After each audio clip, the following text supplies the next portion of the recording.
Hello दोस्तों, आप लोगों का स्वागत है मेरे इस यूट्यूब चैनल में। अगर आप लोग के पास भी कोई रियल हॉरर स्टोरी है तो मुझे ज़रूर शेयर करना। ये रहा मेरा जीमेल। जो कोई भी मेरा वीडियो देख रहा है वो अपना नाम कमेंट में ज़रूर लिखे। मैं उन सभी का नाम अगले वीडियो में लूँगा।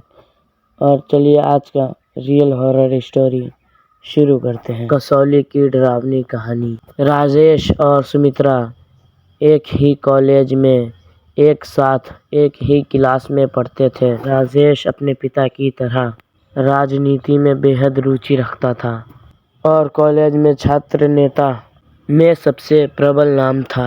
सरकार के मंत्रिमंडल में उसके पिता देश के केंद्र ऊंच स्थान रखते थे। राजेश जितना अधिक नेता में प्रबल था उतना ही आगे बढ़ने से पहले दोस्तों, अगर आप लोग को हॉरर स्टोरी पसंद है तो मेरे चैनल को सब्सक्राइब करके। वे लड़कियों का दिल जीतने में भी प्रबल था। उसकी छवि पूरी कॉलेज में बेहद उत्तम पद पर रही। वे पढ़ाई के साथ खेल में भी अव्वल रहता था। जब भी किसी भी शख्स को कोई कॉलेज में कोई भी मुसीबत से सामना करना पड़ता, उसका हल मात्र राजेश के पास होता।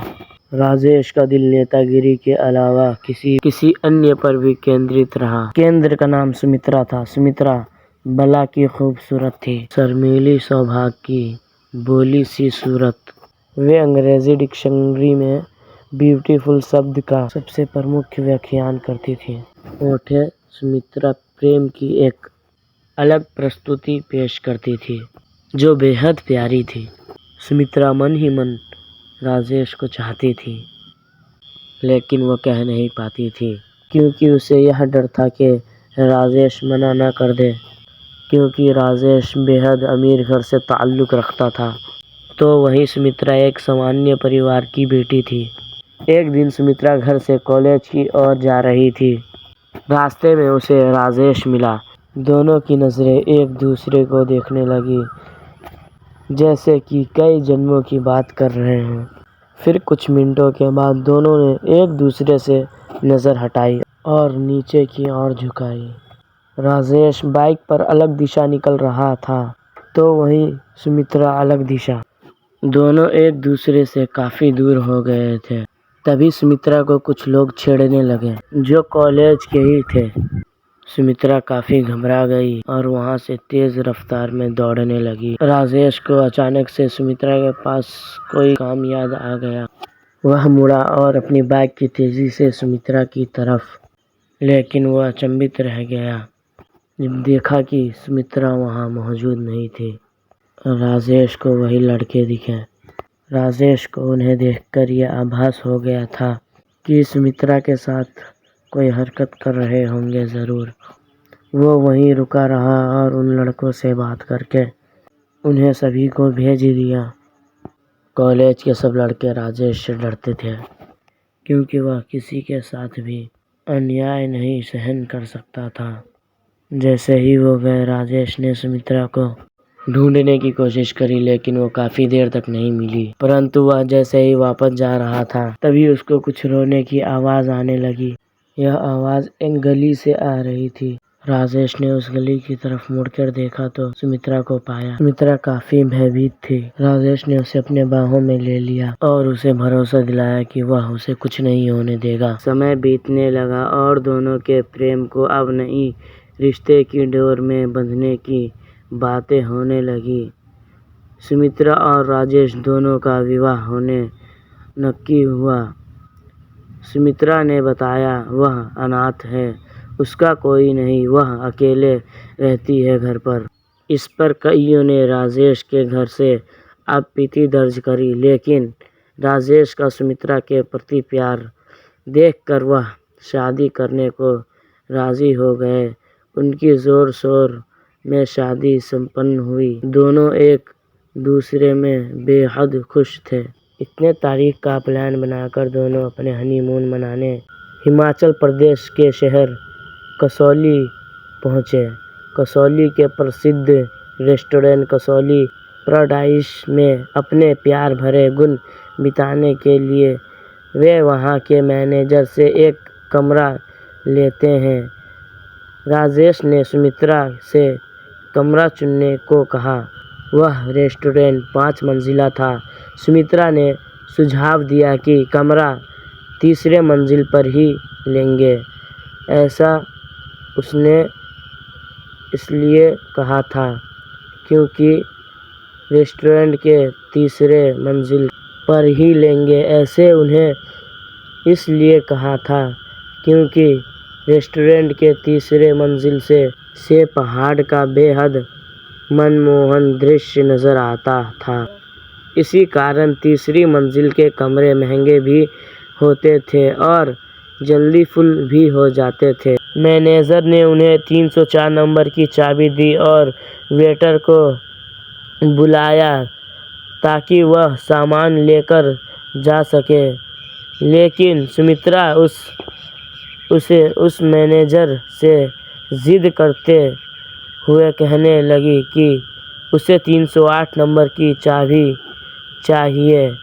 मैनेजर ने उन्हें मना किया और कहा कि वह कमरा अभी रिनोवेशन होना है। लेकिन सुमित्रा बार बार वही कमरा खुलवाने के लिए बोलती रही। राजेश भी सुमित्रा के प्यार में उसकी जिद को पूरी करने के लिए मैनेजर से गुहार लगाई खुलवाने को। शुरू में तो मैनेजर नहीं माना, अंत में उसे भी मानना पड़ा क्योंकि राजेश ने ज़्यादा धन लाभ देने का वादा किया। दोनों कमरे में एक दूसरे को निहार रहे थे, साथ ही साथ पहाड़ को भी, जो कसौली की खूबसूरती को बखूबी दर्शा रहे थे। जैसे ही दोनों एक दूसरे के प्यार में डूब रहे थे और सारी हदें पार करने की ओर बढ़ रहे थे, तभी एक अजीब सी आवाज़ ने दस्तक दी। राजेश ने पहले कमरे के हर एक कोने में देखा कि कहीं कोई खिड़की खुली तो न रह गई हो। वह उठा लेकिन खिड़की कोई भी खुली नहीं थी, पर फिर भी उसे किसी के चलने की आवाज़ पूरे कमरे में सुनाई दे रही थी। वह डर के मारे बेड पर मुड़ के देखने लगा, लेकिन वह देखकर अचंभित रह गया। वहाँ सुमित्रा मौजूद नहीं थी। वह डर की सीमा को लांघ चुका था।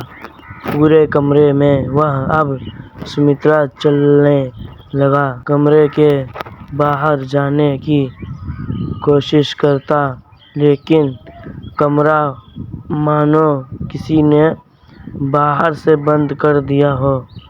यह पहली बार था कि राजेश डर के मारे रोने लगा था। अचानक से उसे कमरे के बाथरूम से पानी चलने की आवाज़ आती है।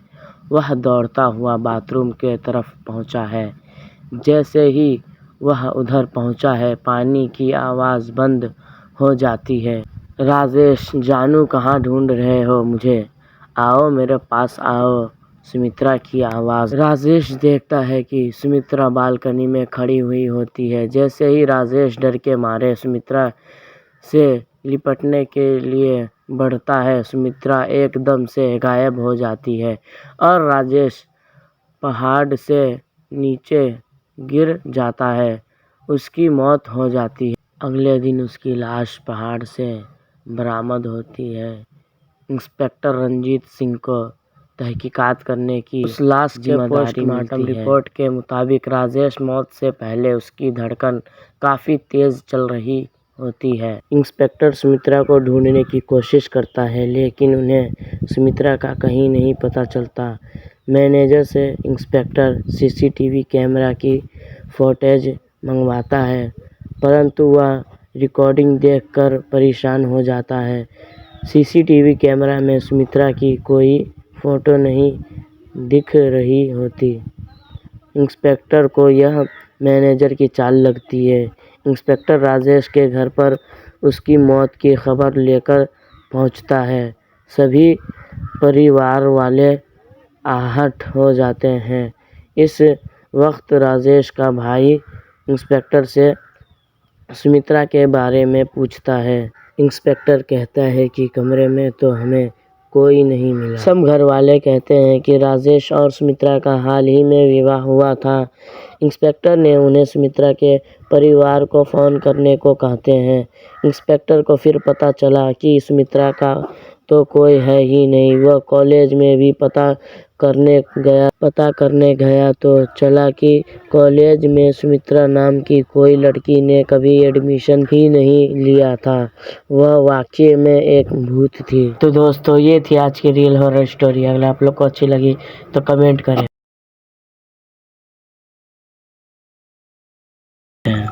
जिन्होंने मुझसे ये कहानी शेयर किया है वो अपना नाम और पता गुमनाम रखने के लिए बोला है। तो चलिए शुरू करते हैं। आज से 8 साल पहले 2016 में ये घटना घटी। तो ये गांव का गुमनाम नाम रख देते हैं। तो उस गुमनाम गांव में वो 2 दोस्त राजवीर राकेश, ये दोनों बहुत पक्के वाले दोस्त थे। एक दिन ये सब कहीं घूमने जाने का प्लान बनाया। तो उस दिन रविवार का दिन था। वो सब अपना सामान वामान लेके अपना बाइक से निकल गया घूमने के लिए। तो वो गया था नेपाल घूमने गया था। फिर नेपाल में बहुत एंजॉय किया और भी बहुत कुछ किया, बियर पिया और भी बहुत कुछ किया। और उसके बाद वहाँ बहुत मस्त चिल मारा। एक रूम भाड़े पे रह के वहाँ पर पूरा नाइट शिफ्ट मार के फिर पूरा दिन भर वहाँ पर घूम के उसके बाद फिर रिटर्न आने के लिए 3 बजे वहाँ से निकल गए। तो आते आते हुआ उसके बाइक ख़राब। तो उसके बाद बाइक को ठीक करा के आते आते रात के 12 बज चुके थे। तो फिर उसको आते आते रात के 12 बज चुके थे। फिर उसको उस गुमनाम गाँव के एक पुल पे से गुजरना पड़ता था। वो पुल के बारे में लोग अच्छी बातें नहीं कहते थे कि उस पुल पे सर कटा भूत का वास है।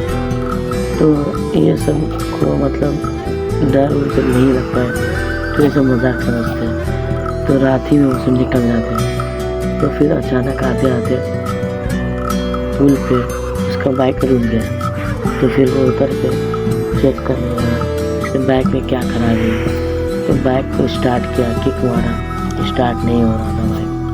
किक मारा, स्टार्ट नहीं हो रहा था। सेल्फ से स्टार्ट किया, स्टार्ट नहीं हो रहा था। तो फिर वो धक्का मार के जाने लगा। उसके बाद उसके ठीक थोड़ा सा आगे 20 या 25 कदम दूर पे वहाँ पर एक पीपल गाछी था। वो पीपल गाछी 150 साल पुराना था। वहाँ पर गया तो पीपल गाछी के नीचे छोटा सा एक बच्चा बैठ के रो रहा था। तो ये सोचा है कौन बच्चा को यहाँ छोड़ के चले गए। तो वो बच्चे को गोदी में उठा के से चुप कराने लगे। लेकिन वो बच्चा चुप नहीं हो रहा था। लेकिन ऊपर से गाछी के कुछ सड़सड़ाहट का आवाज़ आया। तो वो ऊपर पलट के देखा तो ऊपर कोई नहीं था। उसके बाद नीचे देखा तो बच्चा छोटा, एकदम छोटा सा बच्चा नहीं होता है 2-3 फीट का, तो वो अब 7-8 फीट का हो चुका है। कुछ गलत हो गया। तो वो बच्चा को तेजी आगे जाने लगा। राजवीर पीछे पलट के देखा तो कोई बच्चा नहीं था। लिटरली कोई बच्चा नहीं था। तो उसके बाद वो सबको और डर लग गया। तो सब एकदम धक्का मार के चेक कराना स्टार्ट हो गया। उसके बाद वो बैठ गया और वो दोनों वहाँ से निकल गए। उसके बाद घर पहुँचने के बाद वो दोनों बहुत डरे हुए थे। लेकिन दोनों राजवीर के घर पे वापस हो गए। उसके बाद सुबह में राकेश बहुत बीमार था, बहुत ज़्यादा बीमार था राकेश। तो उसे हॉस्पिटल लेके गया और हॉस्पिटल में डॉक्टर को कुछ पता नहीं चल रहा था कि उसे क्या हुआ है, कुछ समझ में नहीं आता। लेकिन वो दवा दिए जा रहे थे, मेडिसिन दिए जा रहे थे, सुइयां हुआ दिया। उसके बाद आखिरी में बोल दिया से हमारे बस का नहीं है, इसे कहीं दूर शहर वहर में लेके जाना पड़ेगा। तो अब रातों रात शहर कैसे जा सकता है। तो उसके बाद वो डॉक्टर बहुत अच्छा था। वो अपने पहचान वाले बड़े डॉक्टर को वहाँ पर बुलाया, फिर मेडिसिन दिया तो वो हल्का हल्का सा मतलब ठीक हुआ, हल्का हल्का सा ठीक हुआ। उसके बाद वो अचानक पैरानॉर्मल एक्टिविटी करने लगा। वो अपना सर पटकने लगा, अपने बिस्तर को उठा के फेंकने लगा, और तो और वो हवा में उड़ने लगा और दीवार पे चलने लगा। ये देखकर सब हक्के बक्के हो गए थे, सबके रोंगटे खड़े हो गए थे लिटरली। तो राजवीर समझ गया से राकेश उस बच्चे को लिया था, ज़रूर वहाँ कुछ ना कुछ हुआ है, कोई आत्मा या कुछ उसके पीछे पड़ चुका है। तो इसके लिए वो सब मिलके उसे बांध के बेड पे रखे थे। और वो राजवीर अपना बाइक लेके सीधा गए। वो गुमनाम गांव में एक प्रसिद्ध बाबा रहते थे। वो बाबा को फौरन वहाँ लेके गए और बाबा को पूरी बात बता दिया। तो ऐसा ऐसा बात है, हम नेपाल गए थे और वहाँ से आए, वो बच्चा को लिया, उससे उसको ये सब हो रहा है। तो बाबा बोला उसे जल्दी से मुझे उसके पास लेके चलो। तो फिर बाबा को उसके राकेश के पास ले गया। तो राकेश वो हॉस्पिटल में तहलका मचा दिया था। सब डॉक्टर को एक हाथ से इधर से उधर फेंक रहा था, ऐसे फेंक रहा था, ऐसे लग रहा वो आदमी नहीं, वो एक हैवान है। और वो बाबा कुछ अपने बैग से निकाल के तो वहीं पर बैठ गए और आग जला के कुछ मंत्र पढ़ने लगे। उसके बाद मंत्र पढ़ने लगे। उसके बाद राकेश बहुत ज़्यादा गुस्से में आ गया, बहुत ज़्यादा, पूरा बेड को तोड़ के रख दिया वो। उसके बाद बाबा के सीधा सामने आके रुक गया। उसके बाद हंसते हंसते कहा, तू मेरा क्या बिगाड़ लेगा, तू मेरा कुछ नहीं कर सकता। तुम बाबा बोलता, तू कौन है और इसके पास क्यों आया तू? तो उसने कहा, मैं तुझे कुछ नहीं बताऊंगा, तू मेरा क्या कर लेगा। तो बाबा अपने पोटली में से सफ़ेद कलर का भभूत निकाल के उसे आग में फेंका।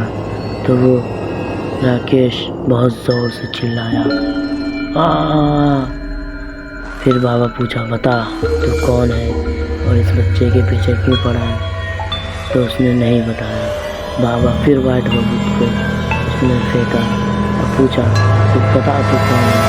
तो उसने रोते रोते बताता हूँ, मेरा नाम विक्की है और मैं बहुत ज़्यादा गरीब था।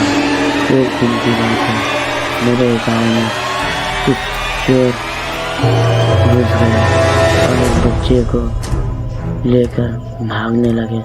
तो मैं उस बच्चे को बचाने के लिए उसके पीछे दौड़ पड़ा। दौड़ते दौड़ते मैं बहुत आगे निकल गया और उसके बाद मेरे साथ कोई नहीं आया। मैं अकेले उसके पीछे दौड़ रहा था और वो 7-8 आदमी मुझे बहुत गंदे तरीके से मारा। मेरा टांग तोड़ा, मेरा हाथ तोड़ा। उसके बाद मुझे उल्टा लटका दिया पेड़ पे। उसके बाद बहुत मारा मुझे। मारते मारते मैं उसी गाछी पे मर गया। मरने से पहले मैंने सोच लिया था जब कोई भी रात में यहाँ पर मुझे दिखा तो उसे जिंदा नहीं छोड़ूंगा और मैं इसे भी जिंदा नहीं छोड़ूंगा। हा हा हा। उसके बाद बाबा ने कहा से तुझे इसका शरीर छोड़ के जाना होगा। तो उसने कहा मैं नहीं जाऊंगा। उसके बाद बाबा ने अपने पोटली में से एक डब्बा निकाल के कुछ मंत्र पढ़ा। उसके बाद राकेश के शरीर से एक काला धुआं उस बोतल के अंदर चले गया और उसके बाद बाबा बहुत ही फुर्ती से उस बोतल को बंद कर दिया। उसके बाद मुझसे कहा से जाओ, तुम्हारा दोस्त अब ठीक है, ये बहुत कमज़ोर हो चुका है, इसे तुम दवा इलाज कराओ और उसे घर लेके चले जाओ। और इसे भी कहा से उस रास्ते पे अब तुम्हें कोई परेशान नहीं करेगा। उसके बाद मैं अपने दोस्त को लेके घर चले गया। उसके बाद 2023 में आज तक उसके साथ कुछ नहीं हुआ, लेकिन वो आज भी इस घटना को याद करता है तो उसका पूरा रुआ कांप जाता है। ऐसी ही रियल हॉरर स्टोरी सुनने के लिए हमारे चैनल को सब्सक्राइब करें, क्योंकि सब्सक्राइब करने से हमारा वीडियो आप तक बहुत आसानी से पहुंच जाएगा। अगर आप लोग के पास भी कुछ ऐसी ही रियल हॉरर स्टोरी है तो मेरे जीमेल पे ज़रूर शेयर करें। तो चलिए मिलते हैं अगले वीडियो में।